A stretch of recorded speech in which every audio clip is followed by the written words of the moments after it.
비 오는 길을 걷고 있는 이 남자아이는 아오토입니다. 사실 그는 18번이나 기일압에 거절당한 것이 아니라 비가 그를 과거의 슬픈 일로 기억나게 했기 때문입니다. 비가 얼마나 많이 내리든 그의 마음을 채울 수는 없습니다. 아오토가 삼거리에서 멈추자 공간이 변화하기 시작합니다. 한 소년이 그를 지나쳐 달리지만 그는 아무것도 보지 않는 척하며 계속 걷습니다. 그의 뒤에는 주인공과 다름없는 두 아이가 있습니다. 한 아이는 파란 머리, 다른 아이는 빨간 머리입니다. 그 후 아오토는 기차를 탑니다. 갑자기 한 남자가 급히 기차 맨 앞칸 위로 올라갔다. 그는 중얼거리며 무언가를 찾았고 자신이 살고 있는 이 근시안적인 세상을 바꾸고 싶어 했다. 그의 손이 불타기 시작하자 주변 사람들이 두려워했다. 우연히 그 불을 쓰는 남자는 두 아이와 오토의 관심을 끌었다. 불을 쓰는 그 미친 남자 근처에 한 소녀가 있었는데 도망치지 못했다.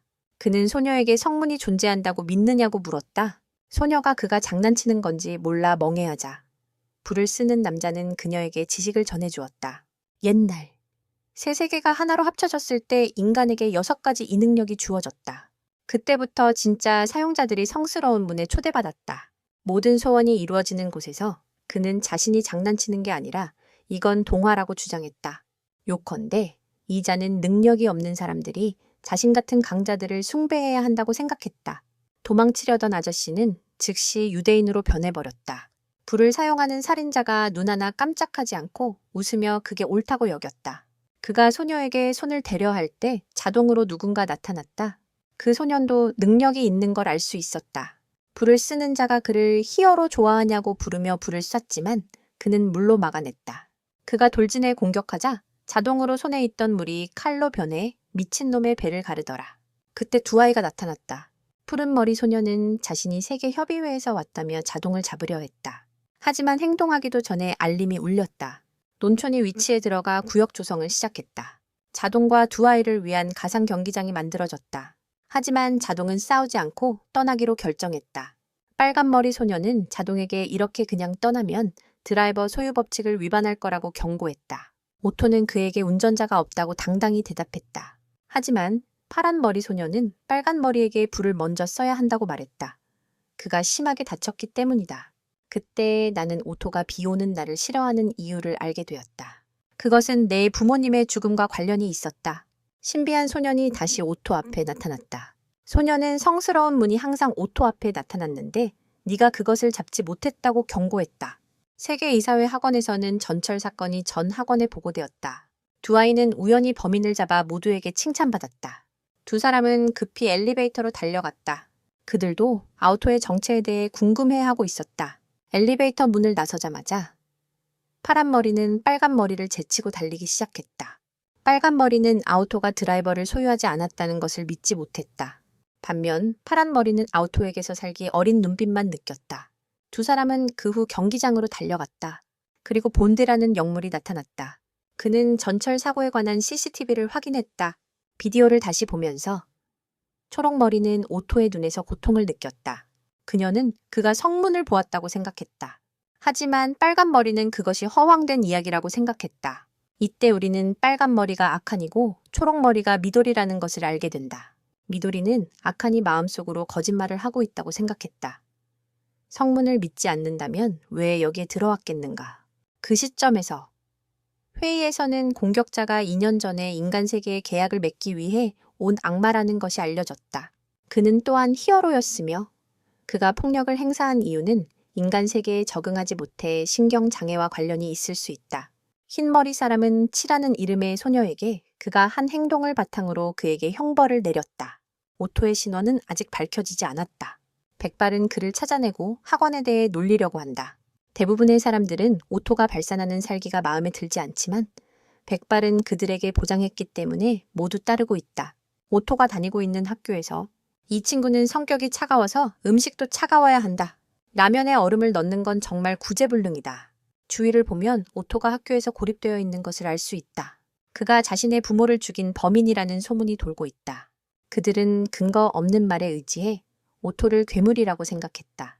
오토는 비를 매우 싫어하지만 점점 더 큰 비를 바라곤 했다. 그는 모든 것을 휩쓸어버리는 홍수가 되길 원했다. 하지만 그 비는 그의 마음속 증오의 불꽃을 끌 수 없었다. 학원으로 돌아가자. 아칸과 미도리는 그들의 스승을 만나러 갔다. 아칸은 아버지처럼 군림하는 태도로 말하다가 스승에게 벌을 받았다.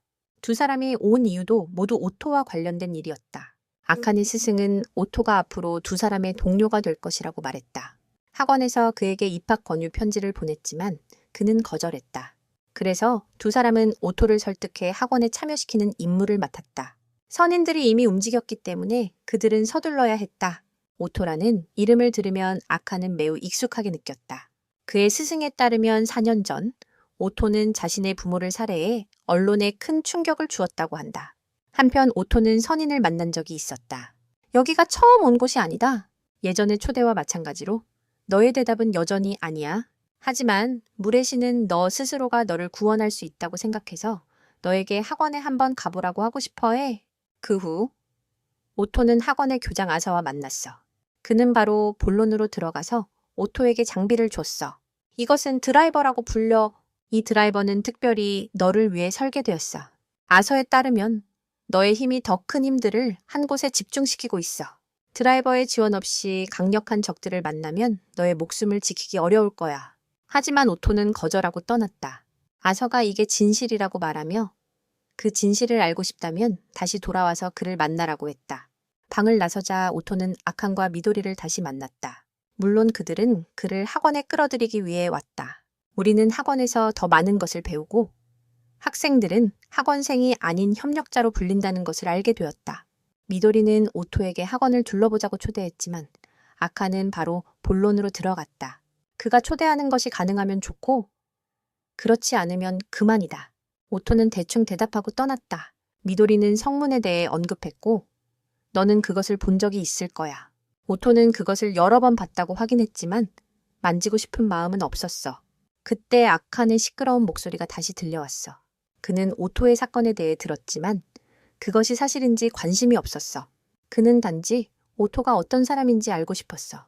그 시끄러운 목소리에 오토는 자신이 부모를 해쳤고 그 후 떠났다고 솔직하게 말했어. 비는 여전히 세차게 내리고 있었어. 이전에 보였던 그 소년이 다시 나타났어. 자동차가 무엇을 원하는지 물어보면 그는 그냥 웃기만 해. 그 아이는 자동차가 거짓말쟁이라는 걸 알고 있어. 그는 자신이 그들을 죽였다고 말하지만 사실은 그렇지 않아. 그는 뜨거운 음식을 먹을 수 없어. 왜냐하면 부모가 그를 위해 요리를 한 적이 없으니까. 그는 겉으로는 차가워 보이지만 속은 매우 결핍되어 있어. 왜냐하면 그가 모든 것을 목격한 당사자니까. 4년 전 자동차는 정말로 가족이 있었어. 하지만 그의 부모는 그보다 동생을 더 사랑했어. 부모님이 동생 편을 드는 것도 맞아. 그런데 그들은 자동으로 가족과 분리되도록 창고를 지었어. 음식은 수프와 빵뿐이라 감옥 생활과 다를 바 없어.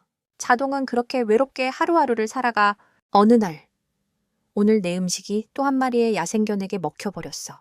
넌 그것을 아깝게 여기지도 않았지. 갑자기 내 동생이 나타났어.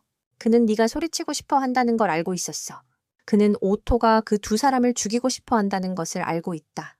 그는 오토의 마음 깊은 곳에 있는 냉혹함을 느낀다. 그는 너를 구할 수 있지만 그렇게 하고 싶지 않다. 그는 오토가 절망 속에서 허우적거리기를 원한다. 그리고 그 소녀는 모든 것을 목격했다. 아서 쪽에서는 그는 성스러운 문에 닿았다. 그가 들어가자 저쪽 세계는 종말이었고 붉은 불꽃은 아르칸의 이야기를 떠올리게 한다. 어릴 적 그는 아버지가 훈련하는 모습을 보는 것을 매우 좋아했다. 그분의 불꽃은 너에게 따뜻함을 전해주었어. 그분의 불꽃이 바로 아르칸 소년이 자신의 길을 찾도록 비춰준 빛이기도 해. 그 길은 너의 돌아가신 아버지가 이루지 못한 길이야. 꿈에서 깨어난 아르칸은 미도리와 물의 요정을 다시 만난다. 물의 요정은 그를 깨우기 위해 물을 끼얹으려 한다. 하지만 그는 매우 불쾌해하며 떠나버린다. 그날 오토의 말이 아직도 그를 불편하게 한다. 아르칸은 가족을 전부라 여기는데 반의 오토는 그것을 경시했기 때문이다. 둘은 불가물처럼 너무 달랐다. 교장실에서 아서는 로키라는 녀석을 만났다. 그는 아서에게 커피 한 잔을 내주었다. 아서가 학원에 새 멤버를 모집한다는 소식을 듣고 그가 찾아왔다. 아서가 관심 있는 것에 로키도 관심을 보였고 말이 끝나자 그가 떠났다. 아토는 야생 동물들에게 빵과 우유를 자주 준다. 그때 그 아이가 다시 나타났다. 그 아이는 계속해서 아토의 두려움을 자극했다. 빵과 우유는 내 고통스러운 과거를 떠올리게 하는 것들이야. 그 아이는 이미 지나간 일은 어떻게 해도 바꿀 수 없다고 생각해. 그 아이가 떠나자마자 요정 무리가 다시 아우토를 찾으러 왔어. 네가 말할 틈도 없이 미도리가 끼어들어 학원에 오라고 초대했지. 그녀는 고양이들이 아우토를 매우 좋아하는 걸 눈여겨봤어. 하지만 넌 그냥 네가 고양이들에게 밥을 주니까 붙는 거라고만 생각했지. 아르칸의 건방진 입이 또 효과를 발휘했어. 그는 아우토가 고양이를 좋아해서 밥을 주는 거지. 좋아하지 않으면 왜 주겠냐고 생각했어. 그는 누군가가 자신의 기대를 배신한다면 그게 100배는 더 나쁜 일이라고 주장했어. 하지만 미즈카와는 그것을 배신이라고 생각하지 않았어. 누구에게나 선한 면이 있지만 항상 좋은 것만은 아니야. 그녀는 아무도 항상 자신을 완벽히 통제할 수 없다고 생각했어. 특히 아직 어릴 때는 더더욱 낯선 사람들이 집에 와서 너를 초대하는 걸 보고. 미즈카와는 네가 그곳에 가면 변할 수 있을지 물었어.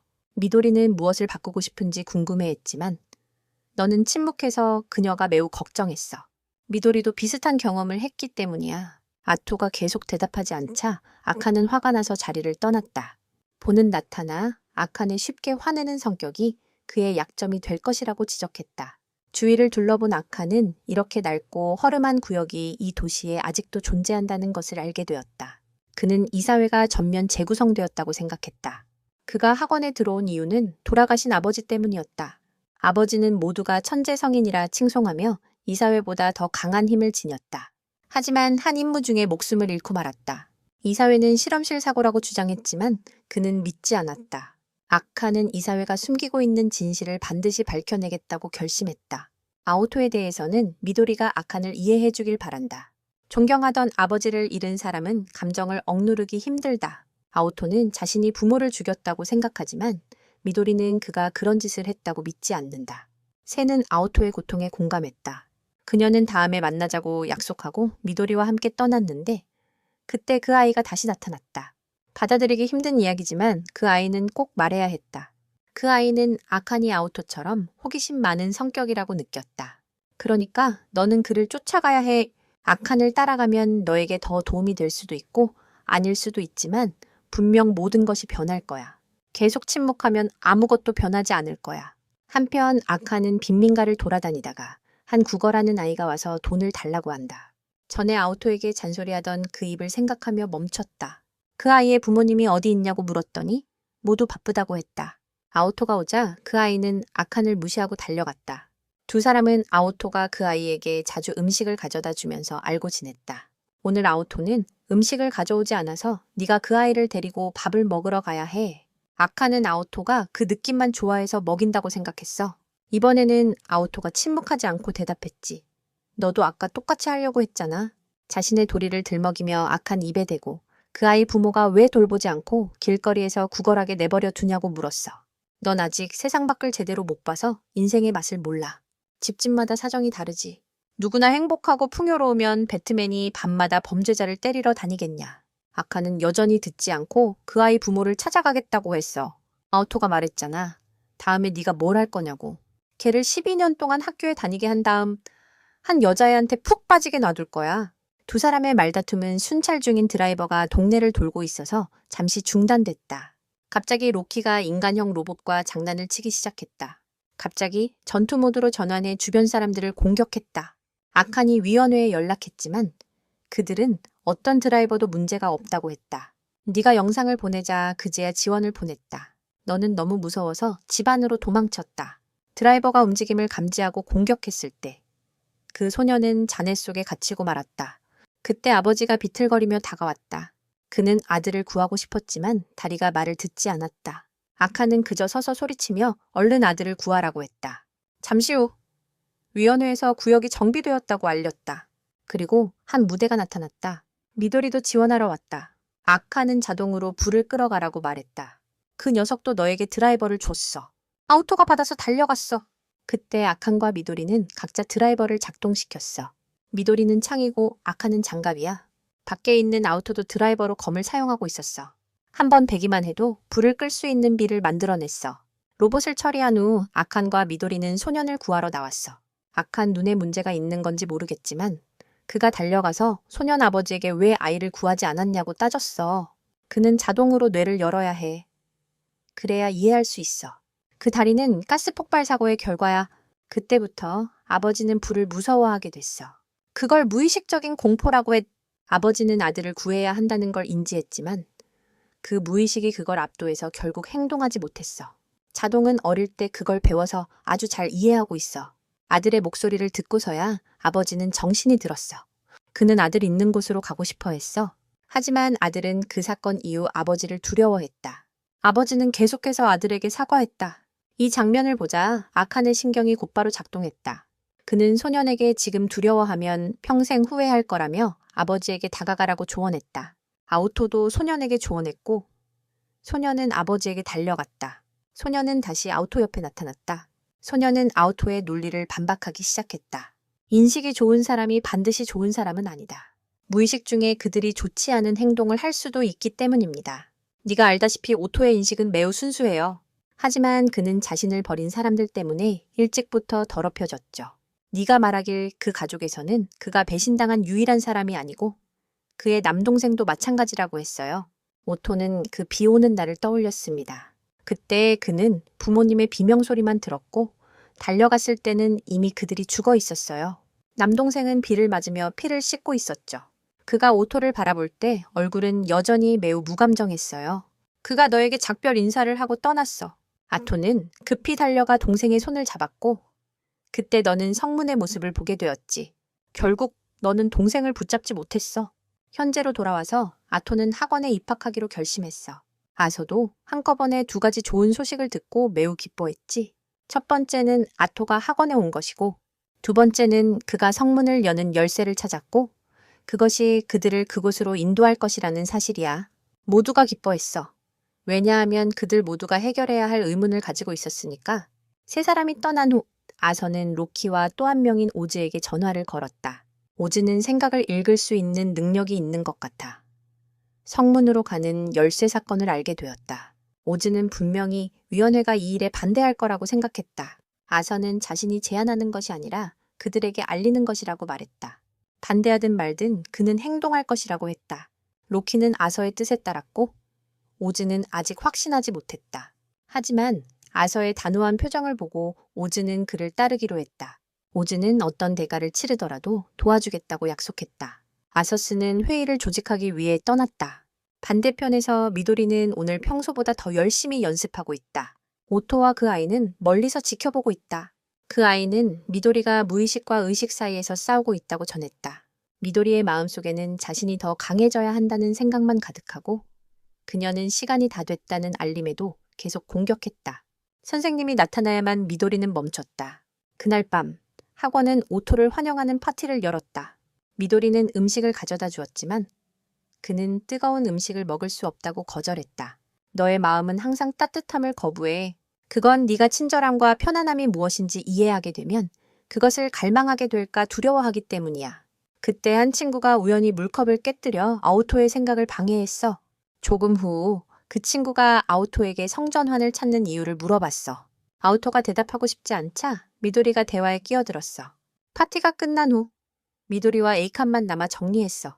미도리가 가위바위보 게임을 해서 진 사람이 남아 정리해야 했거든. 미도리만 졌기 때문에 에이칸이 그녀를 도와야 했어. 너는 왜 그녀가 항상 뛰어야 하고 가장 빨리 집에 가고 싶어 하는지 궁금해하니. 그때 미도리는 자신의 이야기를 들려주기 시작했다. 어렸을 때 미도리는 아주 친한 친구가 있었다. 두 사람은 여름 축제에 함께 가곤 했다. 두 사람은 이야기로 성문에 대한 이야기도 들었다. 그때 미도리는 소원하고 싶은 것이 없었다. 하지만 그녀의 친구는 두 사람의 우정이 영원하길 바랐다. 미도리도 그 친구에게 약속했다. 그런데 미도리는 한 약속 때문에 그녀의 마음이 눈멀게 될 줄은 전혀 몰랐다. 성인이 되어서도 미도리와 그녀의 친구는 여전히 친하게 지냈다. 학기 초 미도리는 여전히 많이 어색해했다. 하지만 점차 그녀는 새로운 친구들을 많이 사귀게 되었다. 그리고 미도리와 그 친구 사이의 거리는 점점 벌어졌다. 그리고 그의 여름 축제까지도 미도리는 친구들과 놀 계획을 세웠고 그 친구도 함께 부르고 싶어 했다. 함께 집에 돌아가면서 미도리는 그 친구를 초대했다. 하지만 그녀는 미도리 외에는 누구와도 친해지고 싶어 하지 않았다. 그녀에게는 미도리 한 사람만 있으면 충분했다. 그녀는 미도리 마음속에서 1등이 되고 싶어 했다. 그녀는 어릴 적 둘이서 했던 약속을 다시 상기시켰다. 미도리가 망설이자 그녀는 실망하며 떠났다. 그날 밤 미도리는 사과 메시지를 보냈다. 하지만 그녀는 여름 축제에 참가하지 않겠다고 말했다. 소원을 이루기 위해 그곳에 갈 거라고 했다. 미도리가 그 친구가 어디 가는지 물었지만 대답을 듣지 못했다. 그리고 축제가 열리는 날이 다가왔다. 즐거운 시간을 보내던 중 미도리는 근처 산에서 실종 사건이 발생했다는 소식을 들었다. 그 이야기를 듣고 그녀는 즉시 그곳으로 달려갔다. 주변에는 경찰이 많이 있었다. 미도리는 사람들 사이를 비집고 절벽으로 갔다. 그리고 그 산 뒤에서 나타난 빛은 태양이 아니라 성스러운 문이었다. 미도리는 그 장면을 겨우 보고 나서 기절했다. 그때부터 그녀는 그 친구를 다시 만나지 못했다. 미도리가 성스러운 문을 찾아야 했던 이유는 그 친구가 그 문 뒤에 있다고 믿었기 때문이다. 아토도 미도리의 이야기를 들었다. 아서 쪽에서는 회의가 열렸다. 성스러운 문을 찾는 시간을 알리자 대부분 그에게 동의해 회의는 곧 끝났다. 다음 날 아침 아토는 훈련을 시작했다. 그 소년이 나타나 아토의 심리를 공격했다. 그 소년은 아토가 소원을 이루는데 망설이고 있다고 생각했다. 만약 동생을 만나면 넌 어떻게 해야 할지 모를 거야. 아토는 성문을 찾고 싶지 않은데. 꼬마는 그렇지 않거든. 찾고 싶지 않으면 왜 학원에 오는 거야? 미도리와 아카는 멀리서 아우토가 혼자 말하는 걸 이상한 사람인 줄 알고 쳐다봤어. 그 후 미도리가 아칸을 도서관으로 끌고 가서 아우토 사건에 대해 조사했어. 하지만 아우토 이름을 검색하자 보안 시스템이 작동해서 더 이상 접근을 금지했어. 아서 쪽에서도 그 공지를 들었지만 그는 최신 자동 드라이버 개발에 집중하고 있었어. 이사회 전원이 여기 모여서 관찰 중이야. 하지만 며칠째 모습을 보이지 않는 사람이 한 명 있어. 아서도 신경 쓰지 않고 그가 하고 싶은 대로 내버려 뒀다. 아토는 연습을 마친 후 집에 돌아가 학교 갈 준비를 했다. 오늘도 한 대의 감시기계가 그를 따라다녔다. 아토를 감시하는 사람은 위원회의 일원이다. 그 사람은 아토가 자기 아버지를 죽였다고 생각해 증거를 찾아 그를 잡으려 한다. 학교에 도착한 후 미도리와 아칸이 아토에게 위원회와 관련이 있는지 물었다. 그는 왜 둘이 자신을 조사하는지 물었다. 아칸은 말투는 거칠지만 마음씨는 착하다. 그는 아우토를 도와주고 싶어서 그의 과거를 알아보려고 했다. 미도리는 아우토에게 학교의 소셜미디어에 대해 소개해 주었다. 그곳에 자신이 좋아하는 것을 써서 올릴 수 있다. 물론 아우토는 관심이 없어서 떠났다. 두 사람은 급히 뒤쫓았다. 그때 미도리는 푸른 고양이라는 이름의 사람에게서 온 메시지를 받았다. 이 사람은 위원회의 비밀 정보에 접근할 방법이 있다고 알려졌다. 에이카는 그게 불법이라고 생각했지만 미도리는 자세히 보려고 클릭했다.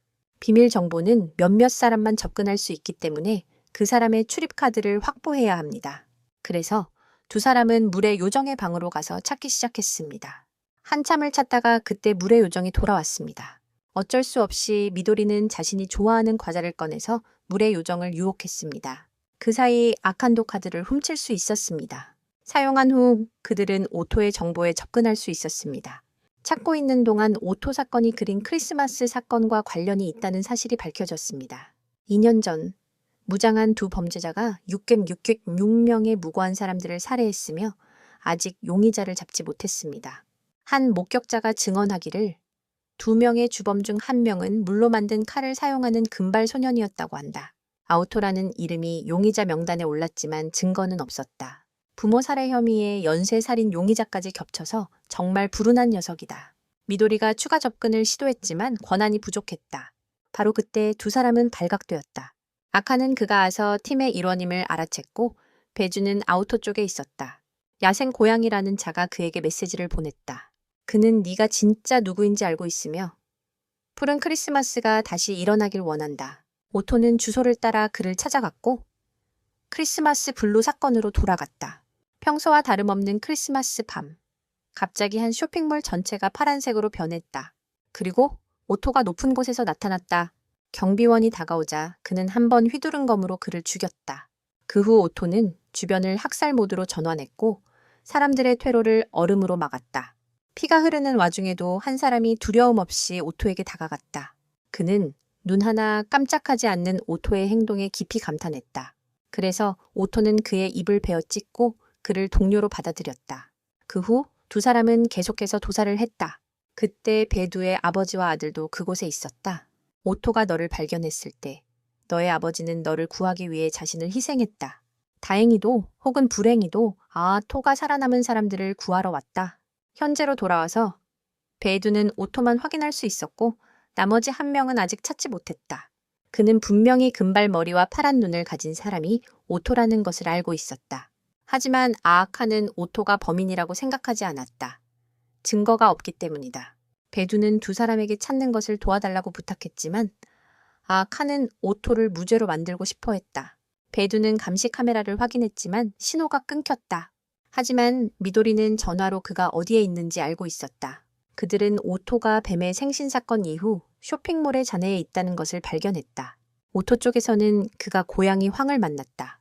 그는 오토를 다시 만나서 매우 기뻐했지만 오토는 그가 누구인지 기억하지 못했다.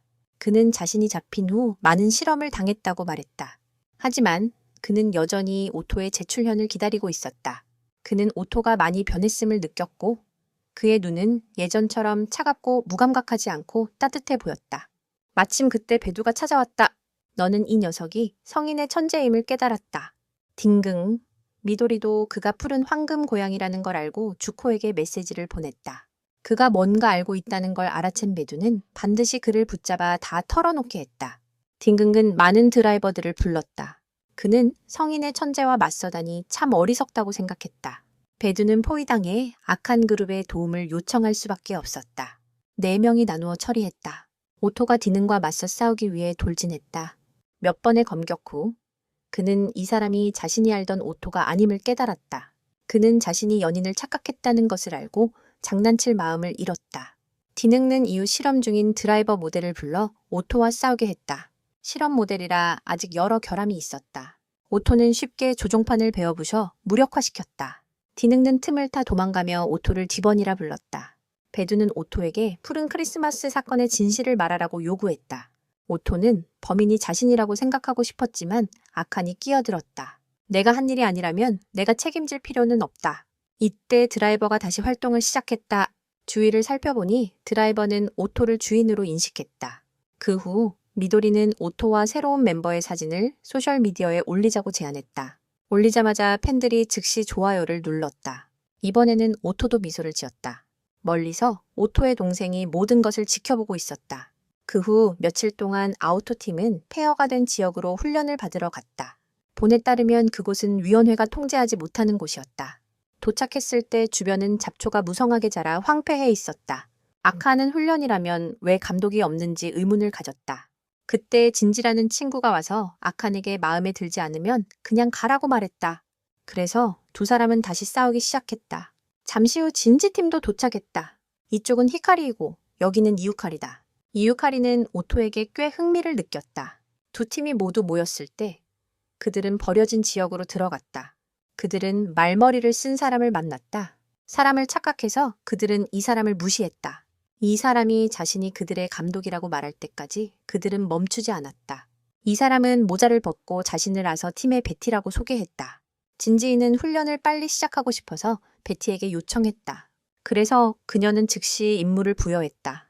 팀은 두 그룹으로 나뉘어 그녀가 지정한 만남의 장소로 향했다. 그 후 그들은 흩어지기 시작했다. 한 그룹은 숲속으로 들어가 페주와 또 한 명을 마주쳤다. 이것이 팀의 첫 번째 도전이었다. 이 사람은 펠루이고 그들은 그와 1대1 경기를 이겨야 했다. 그 후 스모 경기장이 세워졌다. 팀은 펠루를 넘어뜨려야만 다음으로 나아갈 수 있었다. 아카는 분노에 차서 옷을 벗고 바로 경기에 뛰어들었다. 두 사람이 다정해 보여서 미도리는 곧 친해질 거라고 생각했어. 남자는 싸워야 친해진다니까. 미도리가 오토를 보니 그도 옷을 벗고 싸울 준비를 하고 있었어. 2라운드에서 오토팀은 진위 질문에 답하는 도전을 해야 했어. 질문은 다음과 같아. 비주트 형과 파오가 가위바위보를 하면 형은 무엇을 낼까? 아칸이 바위를 내면 바로 진다. 오토는 맞게 선택했어. 비주트 형은 아무것도 내지 않았거든. 세수하는 동안 아칸은 아버지가 준 반지를 다시 바라봤어. 아칸은 항상 불꽃의 흔적을 쫓아다닐 것이다. 시간이 아무리 흘러도 그 불타오르는 이미지는 너의 기억 속에 깊이 새겨져 있다. 뒤에서 나무가 무너지는 소리에 아칸은 놀라서 돌아보았다. 그 소녀도 놀라서 나무에서 넘어졌다. 아칸은 급하게 움직이다가 강에 떨어졌다. 자신의 상태는 아랑곳하지 않고 먼저 그 소녀가 괜찮은지 물어보았다. 그 소녀는 그런 모습을 보고 웃음을 터뜨렸다. 두 사람은 그 후에 앉아서 이야기를 나누었다. 그녀는 오래된 팔찌를 보며 아칸이 그것을 매우 소중히 여긴다는 것을 알았다. 그것은 당연한 일이었다. 이것은 아칸 아버지의 유품이었기 때문이다. 그녀는 아칸에게 이 팔찌와 친구들 중 하나를 선택하라고 물었다면 무엇을 고를 거냐고 물었다. 아칸은 이것이 꽤 부당한 비교라고 생각했다. 그녀는 아칸이 지킬 소중한 것이 있어서 매우 부러웠다. 그때 아칸과 아오토가 도착하자 갑자기 아칸 옆에 있던 그녀도 사라졌다. 그녀와 몇 명은 숲속에 숨어 아오토 일행을 살피고 있었다. 위원회 쪽에서도 아오토 팀을 관찰하고 있다. 위원회 내의 몇몇 사람들은 아더의 훈련 방식에 불만을 품고 있다. 보기에는 오히려 놀게 하는 것처럼 보이기 때문이다. 해가 산 너머로 지자 아오토 팀은 약속 장소에 도착했다. 진지 팀도 그때 막 도착했다. 베티가 모두에게 먼저 목욕하자고 초대했다. 아칸이 무언가 고민이 있어 보이자 아오토도 물어보았다. 아칸은 숲에서 만난 수수께끼의 소녀 이야기를 들려주었다. 휴식을 마친 후 모두 모여 회의를 했다. 그들은 이 훈련의 의미를 이해하지 못했고 베티도 알지 못했다. 그녀는 아서의 말을 다음과 같이 전달했다. 모든 선택은 그에 따른 결과를 동반한다. 그 후 그녀는 두 그룹 모두에게 임무를 계속 부여했다. 이번에는 모두가 밤에 기차역에 가는 방법을 스스로 찾아야 했다. 그때 그들은 다시 짐승인간들과 마주쳤다. 한 녀석이 이미 염소로 변해 달려들었다. 미도리는 이 동물들이 세이켄이라고 불린다는 것을 알게 되었다. 그들은 종족의 장벽을 넘어 성문에 도달하기 위해 힘을 추구하는 자들이다. 미도리에 따르면 보통 이들은 이렇게 호전적이지 않다. 하지만 그들의 임무는 역에 도착하는 것이므로 철수를 선택했다. 가는 도중 아칸은 숲속의 소녀에게 의해 팀에서 떨어졌다. 역에 가까워지자 아오토는 아칸이 사라진 것을 알아차리고 미도리와 함께 아칸을 찾으러 돌아갔다. 위원회는 지원 요청을 제안했지만 아서가 베티가 있으니 걱정하지 말라고 했다. 지리는 아이들이 베티가 올 때까지 버틸 수 있을지 걱정했다. 아우스와 로키도 관찰하러 왔습니다. 아칸 쪽에서는 여전히 방어 자세를 유지하며 이유 없이 공격하지 않으려 합니다. 그 소녀는 그의 목걸이를 노리고 있었습니다. 그 소녀는 이후에 동물 형태로 변신해 계속 공격을 이어갔습니다. 다행히 아오토와 미도리가 도와주러 왔지만 소녀의 무리도 세 사람을 포위했습니다. 아오토는 아칸에게 더 이상 말할 수 없게 되기 전에 할 말을 하라고 했습니다. 그 후 아칸은 소녀에게 말을 걸어보려 했습니다. 그는 도와주기 위해 더 알고 싶었지만 소녀는 관심 없이 그를 쓰러뜨렸습니다. 그녀는 네가 그녀 같은 사람들을 절대 이해하지 못할 거라고 생각했어. 그녀가 아칸에게 달려들어 목걸이를 빼앗으려 할 때 베티 일행이 나타나 해결했지. 그들은 냉정하게 그 무리를 처치했고 아칸은 크게 충격받았을 거야. 로키는 아서가 피해기를 통해 성문으로 나아가기로 선택한 걸 깨달았어. 아칸은 이제 자신이 이해하고 싶었던 그 여자가 서서히 죽어가는 모습을 지켜볼 수밖에 없었어. 그녀는 내 탓하지 않아. 이 길은 그녀가 선택한 길이니까. 아칸도 무력하게 눈물만 흘렸지. 아오토는 네가 충분하지 않다고 안타까워했어. 네, 의식과 무의식 모두 그 소녀를 구하고 싶어 했지만 안타깝게도 네가 충분히 강하지 못했어. 고위 멤버 회의에서 아서가 다음과 같이 발표했다. 마지막으로 성문이 열렸을 때 그것은 세 세계를 하나로 합쳤다. 그로 인해 모든 세계가 혼란에 빠졌다. 그 일이 일어난 이유는 모두가 자신과 자신의 세계만 신경 썼기 때문이다. 의회 사람들은 다음에 무엇을 할 건가? 나는 크리스마스 블루 같은 비극이 다시는 일어나지 않도록 막겠다고 약속했다. 학원은 아서가 성문으로 가는 여정에 도움을 줄 가장 재능 있는 기사들을 모으기 위해 만들어졌다. 고위 회원들은 개입하지 않으며 아서에게 힘이 커질수록 전기 요금이 더 비싸질 것이라고 경고합니다. 로키와 오즈도 회의를 밖에서 지켜보고 있습니다. 아카데미로 돌아온 아서는 계속해서 회원들을 모았습니다. 그는 자신의 계획을 이야기하고 모두의 도움을 요청했습니다. 물론 그들은 그를 따르기로 결심했습니다. 한 회원이 아서에게 성문에 도착하면 다음에 무엇을 할 것인지 물었습니다. 아서가 대답하기를 그는 이 세계를 본래의 모습으로 되돌릴 것이라고 했습니다. 성문은 그것을 통과하는 누구에게나 세계를 재구성할 수 있는 힘을 부여할 것입니다. 그 힘을 사용해서 내가 해야 할 일을 할 거야. 나 혼자서는 성스러운 문에 다가갈 수 없어서 재능 있는 사람들을 모아 그곳에 나아가려는 거야. 회의가 끝난 후 배주가 오토팀을 찾아왔다. 3명이 경주를 했고 미도리가 또 1등을 했다. 배주는 아서가 그들을 만나고 싶어 한다고 전했다. 그는 성스러운 문과 3명의 소원이 곧 이루어질 거라고도 언급했다. 미도리와 아칸이 떠나자 그 아이가 다시 나타나 오토를 만났다. 와인은 오토에게 소원이 무엇인지 확실히 정했는지 물었다. 너는 소원이 진짜인지 확신하지 못하지만 적어도 아무것도 하지 않는 것보다는 낫다고 생각해. 아이는 네가 변한 것이 기쁘고 네가 가려는 길에는 아마도 많은 고통이 기다리고 있을 거라고 경고했어. 그리고 마지막으로 Y는 네가 과거를 바꾸고 싶은지 아니면 미래를 바꾸고 싶은지 물었어. 아직 대답하지 않은 너에게 아우토가 아서와 만났어. 그는 바로 본론으로 들어갔어. 실과 3이 성문에 가는 일에 참여했고 그 외에도 진지의 그룹과 학원의 몇몇 멤버들이 있었어. 아서가 이 세계의 왕이 될 거야. 그가 이 세계를 지배하면 그의 친구가 전 세계 사람들에게 행복을 가져다 줄 거야. 미도리는 궁금해서 그의 친구가 산타클로스냐고 물었어. 장난처럼 들리지만 아서가 산타클로스가 성문처럼 실제로 존재한다고 확신하는 것 같아. 그리고 그 위에 아우스는 아직도 아서의 결정에 의심을 품고 있다. 반면에 로키의 본성은 아서를 매우 신뢰한다. 왜냐하면 예전에 로키가 어렸을 때 아서를 만났기 때문이다. 로키가 신이라는 걸 알았을 때 아서는 매우 기뻐했다. 하지만 로키가 신이 되고 싶냐고 물었을 때 아서는 머뭇거렸다. 만약 가능하다면 왕이 되고 싶다고 했다. 그때 세계는 전쟁 중이었고 아마도 현재 왕이 너무 형편없었기 때문일 것이다. 너가 왕이 된다면 세상에 평화를 가져올 거야. 로키는 그때부터 감정이 흔들리기 시작했고 아서에게 복종하기로 결심했어. 신의 임무는 왕을 섬기는 것이니까. 아서와 그의 4명의 드라이버는 이미 나가서 4개의 무기를 사용해 하늘을 향해 쏘았어. 아서의 팀은 아서를 따라갈지 고민하고 있었어. 그들은 성스러운 문이 첫 번째로 도착한 사람에게만 소원을 들어준다는 것에 대해 걱정했어. 하지만 모든 요정들은 그곳에 도달하는 누구에게나 소원이 이루어질 것이라고 확신했어. 그 말을 듣고 아케인과 미도리는 가기로 결심했어. 아서가 망설였지만 요정이 그를 설득했다. 그 후 모두가 학원에 모였고 아서도 아우스와 로키를 모두에게 소개했다.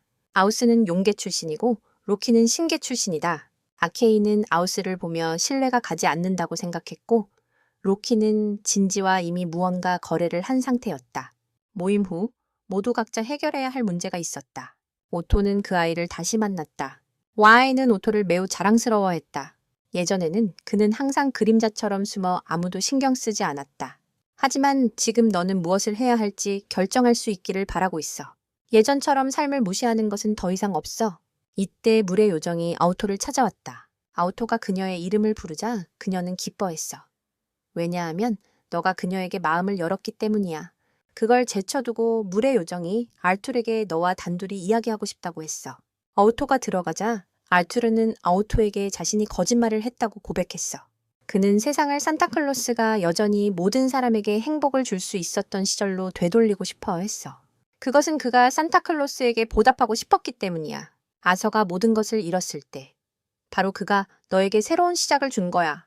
처음에는 아서 자신을 위한 소원 같지만 사실 그렇지 않아. 내게 말한 이유는 네가 공감되었기 때문이야. 너는 내게 중요한 것을 지키기 위해 자신을 희생했어.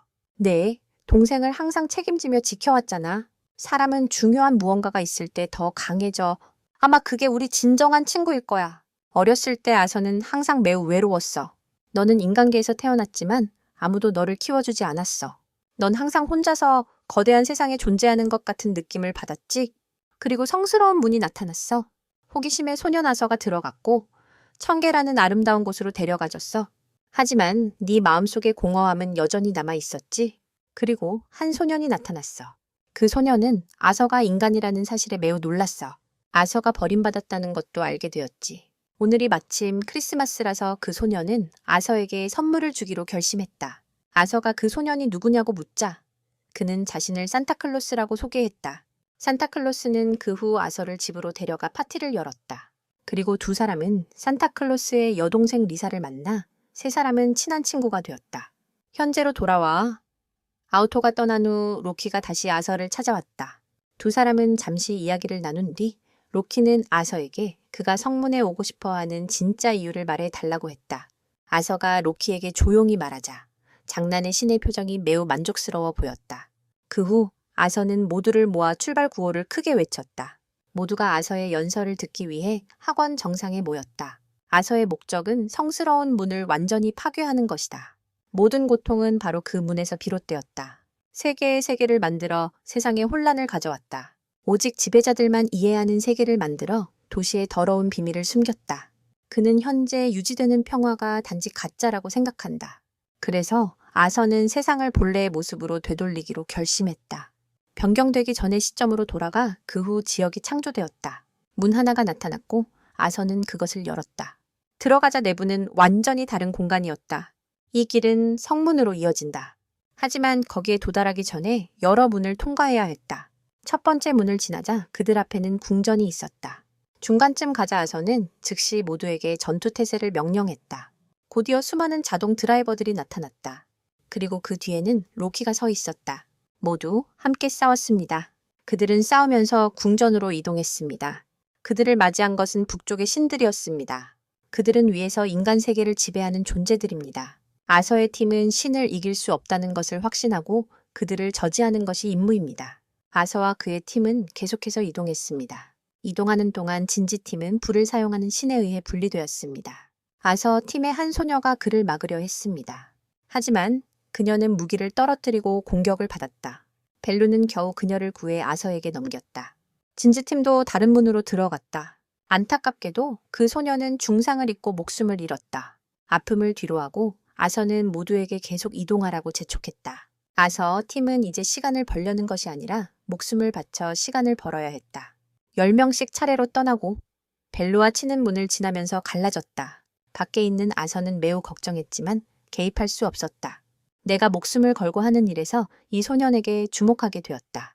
랜스는 아서와 해결해야 할 빚이 남아있다. 그래서 여기서 쓰러질 수는 없다. 예전에 아서는 랜스가 다른 사람에게 주먹을 날리는 모습을 목격한 적이 있다. 그때 아서는 자신이 그를 쓰러뜨린 왕이라고 주장하며 자신의 왕을 이길 수 없는 존재라고 말했다. 아서에게 왕은 신민의 믿음 덕분에 존재한다고 믿었다. 그리고 신민은 왕에게서 믿음을 얻는다. 만약 한 왕이 자신의 신민에게 배신당한다면 신민도 결국 왕에게 배신당할 것이다. 아서스는 신을 죽이고 왕이 되기로 결심했다. 왕이 자신의 백성에게 죽임을 당할 수 있다면 그 반대도 가능해야 한다는 것을 증명하기 위해서다. 그래서 그는 랜스를 팀에 초대했다. 랜스가 직접 아서스를 죽이도록 하기 위해서였다. 그러므로 랜스는 아서스를 지키는 신 앞에서 무너질 이유가 없었다. 그는 칠을 다시 만났다. 그녀는 기절하기 직전 상황을 알리기 위해 급히 말했다. 미도리는 너무 많은 희생을 목격하고 두려워했다. 아서만 조용히 모든 잘못이 자신이 감당해야 할 책임임을 인정했다. 팀은 모두의 신뢰를 저버리지 않기 위해 계속 움직였다. 한편 로키는 특별한 선물을 준비하기 위해 실험실로 돌아갔다. 성문 안쪽으로 돌아가자 모두가 쓰러져 있었다. 랜스와 베주만 겨우 정신을 차리고 있었고 신들은 전혀 취하지 않은 상태였다. 랜스는 1.6kg 정도 될 거라고 예상했다. 그가 저울을 찾으러 간 사이 신들은 이미 떠나버렸다. 그들은 여기서 할 일이 끝났기 때문이다. 아서가 성문에 가까워진다는 것을 알게 된 랜스는 매우 기뻤지만 신들은 랜스에게 그것이 실수라고 경고했다. 아서 쪽에서는 그가 계속 나아가기 위해 문 하나를 부셔버렸다. 이 중력장을 통과하면 그들은 다음 성문에 도달할 것이다. 아서가 막 문을 만지고 열자 갑자기 드라이버가 그를 안으로 끌어당겼다. 이것은 4가지 원소를 가진 특별한 드라이버였다. 아서가 겨우겨우 그것을 쓰러뜨렸다. 쉬기도 전에 로키가 다시 나타났다. 그는 한 손에 칼을 들고 와서 쪽으로 천천히 끌고 있었다. 로키는 아서의 말을 전했다. 모든 선택은 그 자체로 결과를 가져온다. 하지만 이번에는 결과가 좀 크다. 로키는 아서에게 2가지 선택을 주었다. 첫 번째는 이 검을 쥐고 자신의 왕이 되는 것이다. 두 번째는 여기서 목숨을 잃는 것이다.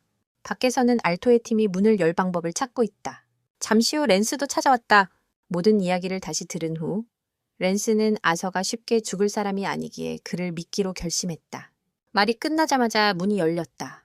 아서의 손에는 로키의 검이 들려 있었다. 랜스는 성공한 줄 알고 속으로 기뻐했다. 하지만 누가 알았겠는가. 아서가 갑자기 그를 한 번 찔렀다. 로키가 아서 바로 뒤에 나타났다. 문이 점점 닫히고 주변이 무너지면서 알토 일행은 땅속 깊이 가라앉았다. 땅 위에는 탑 하나가 솟아올랐다. 아주 오래전 한 오만한 자가 하늘 끝까지 닿는 탑을 세웠다. 신들이 거주하는 곳까지. 그때 신들은 인간에게 자신의 한계를 알리기 위해 벌을 내렸다. 그리고 지금 신들의 영역, 푸른 문이 또다시 누군가의 눈길을 끌고 있다. 그 또한 악명 높은 신에게 스스로 벌을 내리는 방식이다. 한 인간으로서 그 왕은 어둠 속에 잠겼다. 푸른 문 앞 아토 안에서 그는 다시 한번 로키를 만났다. 그는 동료들의 헛된 희생을 상기시키기 위해 온 것이기도 하다. 이것도 아토가 점점 의지를 잃게 만들어 로키가 그를 쉽게 통제할 수 있도록 하기 위함이다. 도시 아래에서는 전면 통행 금지령이 내려져 모든 시민이 불필요한 외출을 금지당했다. 도시는 시스템 오류를 이유로 들어 시민들의 불안을 피하려 했다. 사실은 그보다 더 심각한 상황이었다. 아우스는 고위위원회 사람들에게 붙잡혀 신문당했다. 아우스는 아토가 성문을 파괴하려 한 것이 위원회를 전복하려는 음모라고 생각해 그들을 대신해 아토를 처벌했다. 하지만 아우스가 다른 신들을 불러온 것은 위원회가 받아들일 수 없었다. 아우스는 로키도 함께 있었기에 감히 부를 수 있었다고 주장했다. 의회는 아웃에 대한 인내심을 잃어 로키를 소환하고 싶어 했다. 말하자마자 속임수의 신 로키가 나타났다. 그는 에이토의 쿠데타가 사실임을 확인하고 에이토를 처리했으며 그의 모든 동맹을 처벌했다고 말했다. 회의가 끝난 후 에온는 로키에게 사람들의 죽음에 대해 질문했다. 로키가 지금 진실을 말하든 아니든. 어쨌든 두 사람은 함께 배를 타고 있었다. 또한 로키는 에옥과 서쪽 신들을 불러들였기 때문에 그들이 죽었다고 비난했다. 아웃는 두 사람의 원래 계획이 이렇지 않아서 매우 절망했다. 그리고 그 협력자들은 에이토와 관련이 있다고 여겨져서 잠시 숨을 곳이 필요했다. 요정들이 그들과 만나러 올라가야 했습니다. 요정들은 의회가 아직 아무런 움직임이 없으며 그들이 단지 좋아하는 협객들을 감시하고 있다고 전했습니다. 요정들은 약과 옷만 급히 전달하고 의심을 피하기 위해 떠났습니다. 요정들이 떠난 후 제가 알게 된 것은 아우토 그룹이 머무르고 있는 곳이 바로 산타클로스의 장소라는 것이었습니다. 현재 상황을 다시 살펴보면 의회는 여전히 아무런 움직임이 없습니다. 진지는 에이토가 랜스를 죽인 행위를 배신이라고 생각합니다. 미도리와 아카는 분명히 에이토가 그런 짓을 하지 않았으며 모두 우치하나 로키의 조종 때문이라고 믿고 있습니다. 진지는 산타클로스가 그들의 그룹을 구해준 것에 매우 감사하지만 그가 배신자의 친구라는 사실 때문에 그를 쉽게 믿지 못하고 있습니다. 산타 할아버지가 진지에게 왜 그때 그가 나타나서 너희 팀이 위급한 상황에서 제때 도울 수 있었는지 물었어. 그건 그가 아토에게 아이들을 반드시 구하겠다고 약속했기 때문이야. 로키 쪽에서는 그가 실험실에 와서 모두에게 준비하라고 요청했어. 큰 재앙이 곧 일어날 거라서 이번에는 로키가 재앙의 작가인 아본의 시인 셰익스피어까지 초대했어. 한편 아우스는 자신이 아이들을 간접적으로 죽였다고 생각해서 아직도 괴로워하고 있어. 한 사람이 와서 그에게 물을 건네주었는데 미도리를 알아봤어. 깊은 밤 산타 할아버지가 오토팀에게 이사회가 숨겨온 푸른 노을의 진실을 알려줬어. 또한 미도리의 친구가 있는 악한 아버지의 죽음에 관한 정보도 추가로 전해졌어. 진지회의 측도 비밀을 지켰고 모두가 듣고 매우 흥분했습니다. 뇌는 많은 것을 알지 못했지만 회의를 도와 이 일들을 숨긴 사람이 로키라는 것을 알고 있었습니다. 푸른 탄생 사건 이후로요. 뇌는 몰래 로키를 감시했는데 그 사기씨는 회의를 조종하고 있었습니다. 뇌는 그가 그렇게 한 동기가 성문을 열고 세상을 재창조하려는 것이라고 생각했지만 그렇게 해도 그가 얻을 이익은 없을 거라 봤습니다. 하지만 신의 본성은 여전해서 그는 사람들이 성문을 두고 서로 싸우는 모습을 보는 것을 좋아했습니다. 뇌의 실수는 이 사실을 아서에게 말한 것이었고 그래서 아서는 목숨을 걸고 성문을 파괴하기로 결심했습니다. 뇌는 아서를 구출할 계획을 세웠지만 혼자서는 아무것도 할 수 없기에 로키의 도움을 청해야 했습니다. 이것은 마치 그들을 죽음으로 내모는 것과 다름없었지만 노엘은 아서가 이곳의 모두를 선택한 데는 이유가 있다고 믿었습니다. 그날 밤 아서가 생각에 잠겨 있을 때 그 아이가 다시 나타나 아서의 결점을 지적했다. 아서가 생각만 하고 결정을 내리지 않자 그 아이는 아서에게 다시 한번 미래와 과거 중 무엇을 바꾸고 싶은지 물었다.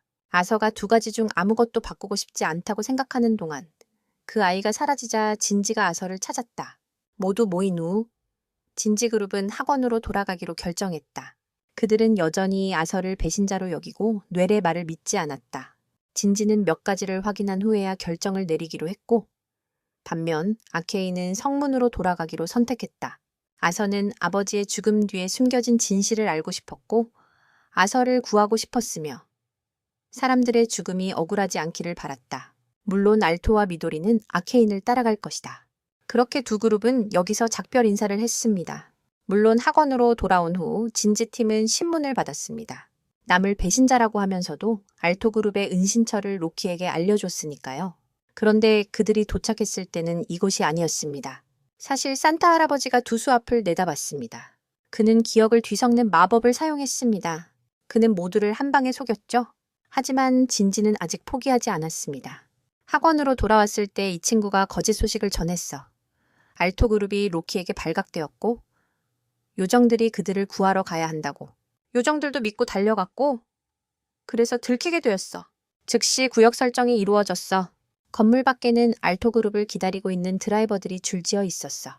산타 할아버지는 모두 학원으로 돌아가서 그에게 연루되지 말라고 조언했어. 물론 그럴 수는 없지. 일단 나가면 끝까지 가야지. 그래서 세 사람은 돌아가는 것을 거부하고 산타를 도와주기로 결심했어. 하지만 노엘은 자기가 처리하겠다고 했어요. 산타 할아버지는 야구 방망이를 들고 밖으로 나가 싸웠죠. 그가 방망이를 한번 휘두르자 폭발이 일어났어요. 한편 알토 일행은 지하 터널로 떠났습니다. 갑자기 알토 일행이 이동되어 요정들과 떨어졌어요. 로키가 셰익스피어에게 이야기를 이어 쓰라고 부탁했죠. 그리고 알토 일행은 다른 세계로 끌려갔습니다. 그들은 드라이버를 피해 도망쳐야 했고 로키에게 조롱당하기도 했어요. 검은 호랑이 한 마리가 나타나 3명 모두 함정에 빠졌다. 지금 그들은 다시 무대 위에 있다. 아칸이 떠나려 하자 가상벽에 막혔다. 로키는 셰익스피어에게 알토 그룹이 즐길 수 있도록 몇 편의 연극을 준비해 달라고 부탁했다. 그녀는 즉시 햄릿, 마르베트, 오셀로를 차례로 등장시켰다. 모두 셰익스피어 연극단의 스타 배우들이다. 로키는 그녀에게 조금 더 파격적인 연출을 원했다. 그 후 셰익스피어는 붓을 휘두르기 시작했다. 첫 번째 연극은 아칸이라는 불타는 마음을 가진 소녀에 관한 이야기입니다. 다음은 왕을 암살하려 했지만 실패하고 붙잡힌 미돌입니다. 마지막은 남자 신데렐라 알토 버전입니다. 잘생겼지만 불쌍해요. 셰익스피어는 점점 더 흥분했습니다. 아칸이 억지로 연기하자 본드는 웃음을 참지 못했어요. 그리고 오셀로가 아버지 역할로 등장했습니다. 그는 아칸을 귀족 무리에게 팔아버렸습니다. 네가 그들을 만족시키지 않으면 바로 짓밟히게 돼. 미도리는 여전히 감옥에서 처형날을 기다리고 있어. 알토는 아프면 뭘 할 수 있겠어? 아칸에게 돌아가면 어느 날 그녀의 불행한 삶을 바꾼 편지가 도착했어. 그건 왕자가 아내를 선택하기 위한 무도의 초대장이었어. 아칸은 매우 기쁘면서도 슬펐어. 왜냐하면 그녀는 찢어진 옷을 입고 있으니 무도에 갈 옷이 없었거든. 그때 오셀로가 마법사로 등장했어. 로키는 이 부분이 좀 지루하다고 생각해서 셰익스피어에게 더 멋진 것을 생각해내라고 했다. 그녀가 생각하고 있을 때 무대 안에서 갑자기 익숙한 목소리가 마법사 쪽에서 울려 퍼졌다. 아들을 다시 만난 것에 놀라며 장면이 연회로 전환되었다. 그리고 아칸이 이 사람을 아버지로 인식하는 동안 미도리는 탈옥하여 자신의 친한 친구를 다시 만났다. 셰익스피어와 로키가 대화하고 있는 사이 아칸의 아버지가 그를 데리고 떠났다. 셰익스피어는 멋진 극본을 생각해냈고 아칸은 오셀로의 품에 안길 것이다. 미도리는 맥베스와 함께 도망치고 알토와 햄릿은 손을 잡고 모두 죽는다. 알토의 대사에서 마지막 잎사귀가 떨어질 듯 알토는 임종을 맞이하며 몇 가지 이미지가 떠올랐다. 너의 가족에 대한 이미지가 다시 떠올랐다. 너는 갑자기 병이 나아져 침대에서 뛰어내려 달려갔다. 아칸은 아버지가 로키가 간섭할 수 없는 곳으로 데려갔다. 아버지를 다시 만났을 때 너가 한 첫 번째 행동은 포옹이 아니라 억울한 주먹을 날리는 것이었다. 너는 아버지가 자신의 죽음을 위조한 것 때문에 어머니가 매우 괴로워했다고 비난했다. 아버지는 너에게 사과할 뿐이었다. 그 후 아버지는 예전처럼 너와 함께 공을 던지며 놀고 싶어 했다. 미도리는 달리던 중에 그녀의 절친한 친구의 호출 소리를 들었다. 그리고 그녀는 예전으로 돌아갔고 이번에는 미도리가 쫓아가서 그녀 친구를 붙잡았다. 두 사람은 다시 만날 수 있어서 매우 기뻐했다. 이번에는 미도리가 친구 곁을 떠나지 않겠다고 약속했다. 그 후 두 사람은 다시 한번 여름 축제에 함께 갔고 결국 아우토도 함께였다. 그는 옛집으로 돌아왔고 그의 남동생도 나타났다. 남동생은 그때 떠난 것을 후회하기 시작했다. 그는 부모님의 폭력을 막지 못한 것을 사과했다. 그때로 돌아가서 그를 도울 수 있기를 바랐다. 아토는 벌써 뭔가 이상하다는 걸 느꼈다. 네가 예전에 봤던 동생은 전혀 이렇지 않았다. 그 아이는 냉담하고 무심했으며 한때 너를 무시하는 태도를 보였지만 지금은 달콤한 말을 하고 있다. 아토는 즉시 이것이 여전히 연극임을 깨달았다. 악한 쪽도 마찬가지였다. 아버지와 공놀이를 하면서 네 아버지는 두 모자를 버린 것을 깊이 후회한다고 계속 말하고 있었다. 그리고 그의 꿈은 두 사람과 함께 행복하게 사는 것이다. 아카는 이것이 자신이 존경하던 아버지가 아님을 깨달았다. 당신은 그렇게 자신의 꿈을 버리는 사람이 아니에요. 연극은 실패했고 악한 아버지는 다시 멀리 떠났어요. 자동차에서는 히말라야였고요. 마지막은 미도리였어요. 그녀는 친한 친구가 앞에 있는데 둘의 열쇠고리에 대해 물었을 때 그 친구가 아무것도 모른다는 것을 알게 되었어요. 그래서 이게 맥베스라는 게 들통났죠. 세 사람 모두 임무에 실패했어요. 세피아는 이 결과에 매우 놀랐어요. 로키는 별로 문제를 느끼지 못했다. 그는 배우가 훌륭한 연극을 만들 수 있는 것이 아니라 바로 캐릭터들이 연극을 만들어낸다고 생각했다. 연극은 여기서 잠시 끝난다. 로키는 세피아에게 다음 연극을 준비할 시간을 주었다. 오토팀은 다시 다른 공간으로 이동했다. 이번에는 오토가 이전 전투로 이동했다. 소년이 나타나 북유럽 신들이 나타나기 전에 빨리 떠나라고 재촉했다. 악한 쪽에서는 그가 주변에 많은 탱크가 있는 곳에 도착했다. 잠시 후 드라이버들이 나타나서 너를 추격하기 시작했다. 궁지에 몰리자 갑자기 불길이 휩쓸어 드라이버들을 날려버렸고 또 다른 아버지가 나타났다. 물론 방금 일어난 일 때문에 너는 이 아버지가 진짜라고 믿지 않았다. 그 모습을 보고 아카는 몇 가지 기술을 보여주었다. 그는 너가 어렸을 때 자주 장난감과 미끄럼틀을 좋아했다는 비밀도 말했다. 그 말을 듣고 아카는 조금 믿게 되었다. 그는 너에게 빨리 돌아가라고 조언했다. 그는 이후에 의회와 협상할 것이라고 말했다. 아버지가 위원회와 관련되어 있다는 것을 알자마자 바로 추궁했다. 악한 아버지는 위원회가 아서와 그의 동료들에게 손을 댔다는 것을 알고 있었다. 왜냐하면 바로 그가 그 일에 관여했기 때문이다. 그는 이 세상이 성문 때문에 변했다고 말했다. 그 문 때문에 많은 생명이 깨어나지 못했다. 하지만 인간은 성문 없이는 균형을 유지할 수 없게 되었다. 그가 연구한 세계는 성문을 더 잘 이해하기 위한 것이었다. 아칸이 사용한 드라이버들, 이 지역을 형성하는 것을 존이라고 부른다. 모든 것은 성문에 대한 연구에서 비롯되었다. 그들을 죽여 더 많은 사람을 구하는 것은 해야 할 일이다. 너의 위대한 아버지에 대한 이미지는 완전히 사라졌다. 두 개의 대립된 사상이 충돌하기 시작했다. 남은 것은 미도리이다. 그녀는 유적지로 데려가졌다. 가는 도중에 근처에서 폭발 소리를 듣고 확인하러 갔다. 그리고 우연히 미도리가 그녀의 절친을 만났어요. 그 친구는 미도리를 만나서 매우 기뻤지만 미도리는 속을까봐 매우 경계했어요. 그 친구도 그렇게 생각하고 미도리와 몇 차례 주먹질을 했어요. 요정들이 탑 밖에 나타났고 그곳에 자동 그룹이 있다는 것을 느껴서 들어왔어요. 로키가 다시 아서의 마음속에 나타났어요. 그는 그에게 모든 상황을 보여줬어요. 로키는 아이들이 성공하더라도 동방의 신들이 그들을 막을 것이라고 말했어요. 아서가 웃었어요. 만약 그런 일이 일어나면 로키의 계획은 실패할 거라고요. 로키는 그렇게 해도 괜찮다고 생각했다. 그는 오토그룹을 이용해 세상을 다시 세우려 했다. 하지만 현재는 문을 열 수 있는 열쇠를 가진 아이가 한 명뿐이다. 남은 두 아이는 열쇠를 얻으려면 절망이라는 감정을 겪어야 한다. 그리고 우리의 친구인 폐병 환자는 회의에 소환되었다. 그를 신문하거나 하진 않았다. 그들은 이제 로키를 더 이상 믿지 않으며 아우스는 쓸모없게 되었다고 말했다. 그들은 이제 진지에게 희망을 걸 수밖에 없다. 위원회는 천계와 마계가 각각 움직임을 보이고 있다고 전했다. 현재 성문에 도달할 수 있는 사람은 진지뿐이다. 그의 친구는 더 이상 그와 함께하지 않을 것이기 때문이다. 히카리는 천계 사람들이 데리러 갔다. 그리고 이유카리도 마계 사람들이 찾아갔다. 산타 할아버지는 필요한 것을 찾은 것 같지만 한 신이 그보다 먼저 그를 발견했다. 미도리 쪽에서는 몇 번의 싸움 후에 그녀의 절친이 둘의 우정, 자물쇠를 꺼냈다. 미도리는 이제 친구를 받아들였지만 그 친구는 달라져 있었다. 그녀는 미도리의 말을 많이 생각했고 이제 새로운 동료들이 생겼다. 그리고 그녀에게는 도로시라는 이름도 있다. 하지만 미도리는 예전의 말에 대해 여전히 매우 후회했고 도로시는 그녀를 재빨리 위로했다. 두 사람이 이야기를 나누던 중 북쪽의 신이 찾아왔다. 미도리는 도로시에게 떠나라고 말했는데 이것은 자신의 시험이기 때문이었다. 그녀는 그 후 신을 따돌리기 위해 달려갔다.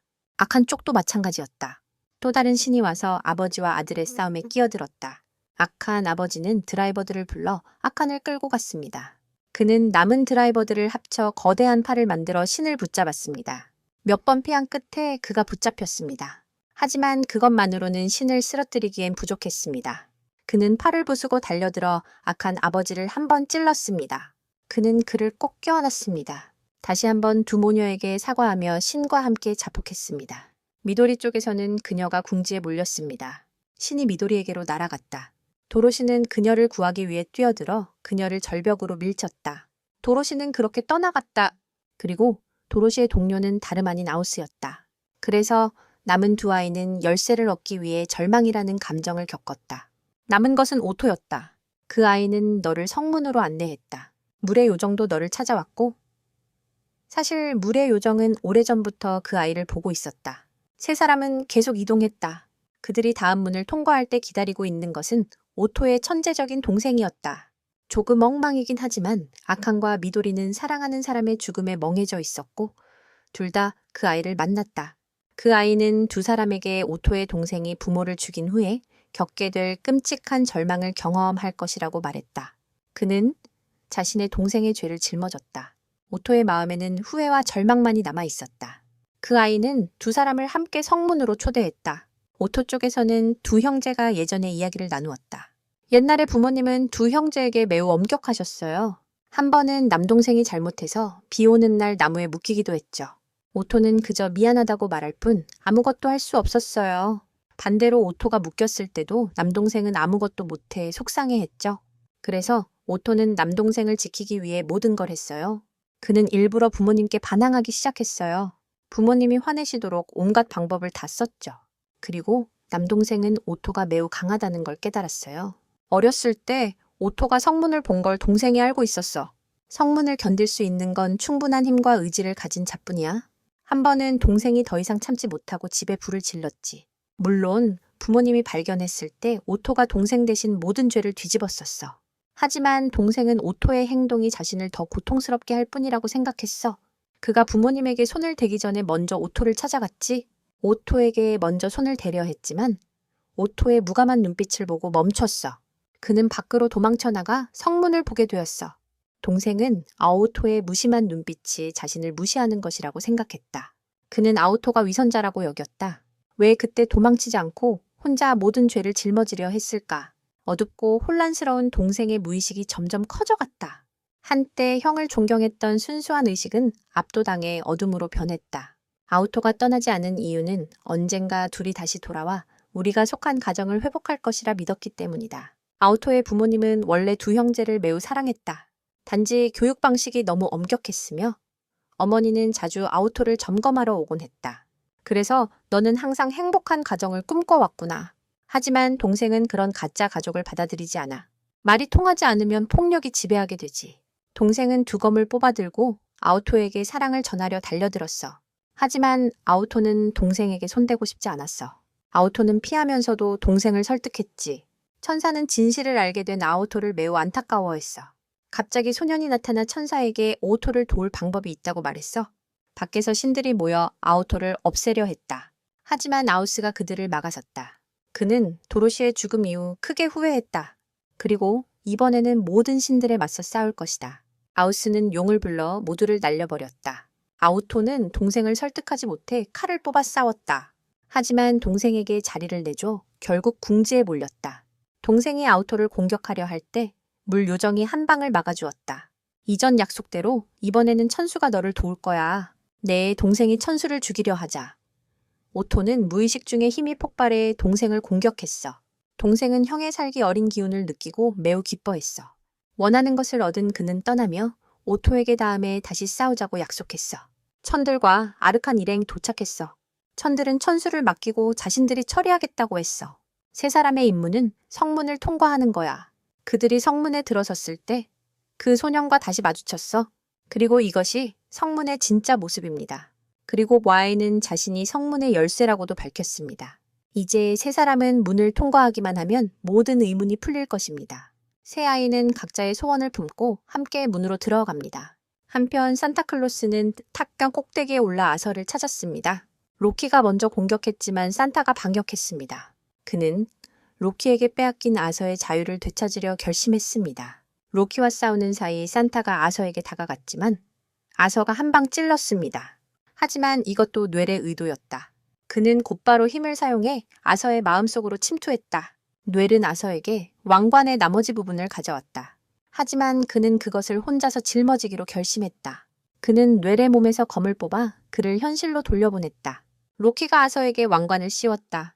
그리고 오토 일행은 세 사람이 모두 올라오도록 초대하는 열쇠였다. 과거를 다시 만들어 미래를 바꾸거나 미래를 다시 만들어 과거를 바꾸는 것은 모두 그들의 몫이다. 세 명은 둘 중 하나를 선택할 수 있다. 그들은 자신의 운명을 선택할 권리가 있다. 세 명이 나아가려 할 때 신들이 찾아왔다. 모두 드라이버가 파괴되고 지쳐버렸다. 아우스는 혼자서 모두에 맞섰다. 신들은 인간이 성스러운 문을 더럽히는 것을 용납하지 않았다. 열쇠가 나타나 신들을 물리쳤다. 신들은 인간이 운명을 바꿀 힘을 제어할 수 없다고 생각했다. 질서는 사라지고 세상은 혼돈에 빠질 것이다. 신조차 실수를 할 수 있다면 인간은 자신의 운명을 선택할 권리가 있다. 하지만 신은 그들의 자유를 빼앗는다. 신들은 자신들이 인간에게 생명을 주었다고 착각한다. 키는 자동 그룹에게 여기서 주의하라고 한다. 키는 거대해진다. 그는 인간이 자신의 동맹이 아님을 알지만 신들도 마찬가지다. 그러니 인간이 그들의 운명을 스스로 결정하게 하라. 여기 있는 사람들은 모두 결단력이 있습니다. 그들의 진정한 감정이 그들을 여기까지 오게 했습니다. 시험자는 너무 많은 고통을 겪어 이 세상에 신이 없다고 믿지 않게 되었습니다. 시험자는 그동안 아버지를 찾았고 마침내 만났지만 신들에 의해 빼앗겼습니다. 그리고 시험자는 단지 친구를 찾기 위해 멈추지 않고 달리고 있습니다. 모두가 신들을 증오하며 그들은 함께 최고라 불리는 것에 맞서 싸우고 있습니다. 인간은 강하지 않지만 그들은 온 마음으로 바라는 것 때문에 Y는 그들의 편에 서 있습니다. Y는 신들을 성스러운 문 밖으로 밀어냈습니다. 이제 아무도 그들의 길을 막지 못한다. 한 계단이 나타나서 그냥 한 걸음만 내디디면 된다. 이때 폐부의 적이 나타났다. 진지는 성문이 개인적인 목적을 위한 것이 아니라고 생각했다. 세계를 지배하는 자들을 위해서가 아니다. 그 문은 세계를 관리하는 세계의회가 사용해야 한다. 자동그룹이 그 문을 지나가게 두면 의회는 사라지고 세계의 질서도 함께 사라질 것이다. 이 세계는 원래 공정하지 않다. 아무리 정직하게 살아도 이 세계는 예측할 수 없는 방향으로 흘러간다. 아무리 열심히 일해도 그것을 이룰 수는 없다. 결국 선택받은 자들만이 세상을 지배할 수 있다. 하지만 바로 그 이유 때문에 우리가 그들을 필요로 하는 것이다. 그들은 혼란스러운 세상을 정상으로 만들기 위해 위원회를 필요로 한다. 그 열쇠가 바로 그들이 세상을 바꾸는 이유다. 물론 제거는 단순히 소원을 이루는 것만이 아니다. 그것은 신이 만든 세상을 파괴할 수도 있다. 오토그룹은 세상을 자신의 뜻대로 조종하며 신과 같아질 수 있다. 하지만 주의해야 할 몇 가지가 있습니다. 모든 것은 바라는 대로 될 것입니다. 그리고 그 팀은 세상을 지배할 수 있습니다. 아우토는 대부분의 소원이 이루어지지 않는다고 생각했습니다. 그래서 그는 모든 것을 포기한 삶을 살았습니다. 하지만 아서가 한 번 말했습니다. 사람들은 자신보다 더 중요한 것이 있을 때 더 강해질 것입니다. 아우토는 친구들을 만나고 나서도 변했습니다. 이제 너는 네가 하고 싶은 것이 오토의 소망보다 더 중요하다고 믿고 있구나. 신의 힘에 의존하더라도 인간은 변하지 않을 거야. 인간은 스스로 변해야 해. 아칸과 미도리는 오토의 의견에 동의했다. 진지는 그 말을 듣고 떠났다. 그것이 그가 듣고 싶었던 것 같아. 오토팀은 더 이상 성문을 넘지 않기로 결정했다.